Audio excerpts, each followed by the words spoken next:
નમસ્તે મિત્રો, આપ સૌ સાહિત્યપ્રેમી વાચનપ્રેમી મિત્રોનું ઓડિયો ગુજબુક્સમાં સ્વાગત છે. અત્યારે આપણે વાંચી રહ્યા છીએ વર્ષના પ્રત્યેક દિવસ માટે એક એમ 365 સુંદર સંદેશાઓ સાથેનું આ અદ્ભુત પુસ્તક ઉઘડતા દ્વાર અંતરના. જૂન 4.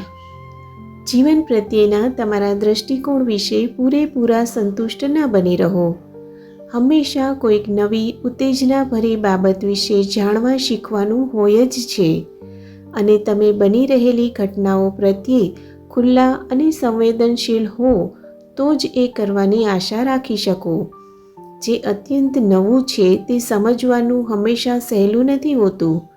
એને લીધે તમે ચિંતિત ન થાઓ, પણ એને શ્રદ્ધાપૂર્વક સ્વીકારવા તૈયાર રહો અને જાણો કે તમે એમ કરશો ત્યારે સાથે સાથે તમારી સમજ પણ ખીલતી જશે. ભીતરની ઊંડી પ્રજ્ઞા વડે તમે જાણી શકશો કે એ નવા વિચારો, નવી રીતો, નવા ખ્યાલો સત્યપૂત છે કે નહીં.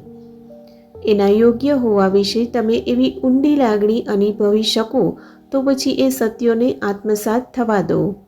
ભલે તમે એને પૂર્ણપણે સમજતા ન હો, ધીરે ધીરે પ્રકાશ થશે. આ બધી બાબતોનો અર્થ તમારી સામે પ્રગટ થશે. હવે પછીનું જીવન તમે એ જ જૂની ઘરેડ પ્રમાણે જીવી શકશો નહીં. કોઈક નવી જ દિશામાં તમારી કેડી ફંટાય એ માટે તમારે સ્વેચ્છાએ તૈયાર રહેવું જોઈએ. આપનો આજનો દિવસ શુભ રહે.